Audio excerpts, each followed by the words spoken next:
င်္ဂလာပါရှင်ကျမကတော့အမရာဘေးကမေပဲဖြစ်ပါတယ်အိတ်ချက်မျိုးဝယ်မယ်ဆိုလို့ရှိရင် gram မျိုးဝယ်တာအကောင်းဆုံးဆိုတာသိပြီးကြပြီ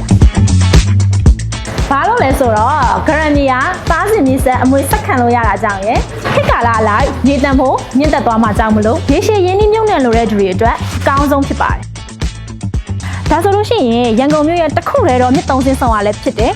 ဂရမ်မြေလည်းဖြစ်တဲ့အမရာဘေးကွန်တိုကိုရင်းနှီးမြှုပ်နှံမယ်ဆိုလို့ရှိရင်တဲ့အတွက်ဘယ်လိုအကျိုးစီးပွားရရှိမလဲဆိုတာကိုရှင်းပြပေးအမရာဘေးက260 gram မျိုးမှာတိစောက်ထားတာဖြစ်တဲ့အတွက်ကြောင့်မလို့အမရာဘေးမှာအခန်းဝယ်ယူမယ်ဆိုလို့ရှိရင်မြေအချိုးကျပိုင်ဆိုင်ခွင့်ရရှိမှာဖြစ်ပါတယ်အဲဒါကြောင့်မလို့ပိုင်ဆိုင်မှုလည်းခိုင်ပါတယ်အမရာဘေးရဲ့ထူးခြားချက်ကတော့ gram မျိုးမှာတိစောက်ထားတာတစ်ခုတည်းမဟုတ်ပဲမြင့်ကျင်ကျယ်မြင်ကွင်းကိုပါခန်းစားနိုင်လို့ပါနောက်ပြီးတော့အပန်းဖြေလမ်းလျှောက်လို့ရမယ်ထူးခြားလောက်ပါတဲ့ဒီဇိုင်းနဲ့ garden area လည်းရှိပါတယ်အမရာဘေးရဲ့တည်နေရာကမြို့လေကောင်အချက်ချာကျတဲ့နေရာနဲ့နီးုံတာမက develop ဖြစ်နေတဲ့နေရာဖြစ်တဲ့အတွက်ကြောင့်မလို့ကိုယ်တိုင်ဝယ်ယူဖို့ပဲဖြစ်ဖြစ် invest လုပ်ဖို့ပဲဖြစ်ဖြစ်ရေရှည်အလားအလာကောင်းတဲ့နေရာတစ်ခုဖြစ်တယ်နော်ရေရှည်အာမခံချက်ရှိပြီးမြင့်တင်ကျယ်မြင်ကွင်းကိုမြင်ရမယ် Amara Bay Phase 1ရဲ့ Tower 1နဲ့ Tower 2ကအခန်းတွေကျန်ရှိနေပါသေးတယ်အဲ့ဒီအခန်းတွေဝယ်ယူခြင်းနဲ့ဆိုလို့ရှိရင်တော့ Amara Bay ရဲ့ hotline ဖုန်းနံပါတ်ကိုဆက်သွယ်နိုင်ပြီးတော့မှ Sea Gallery ကိုလည်းလာရောက်လေ့လာကြည့်ရှုဖို့အတွက်ဖိတ်ခေါ်လိုက်ပါတယ်ရှင်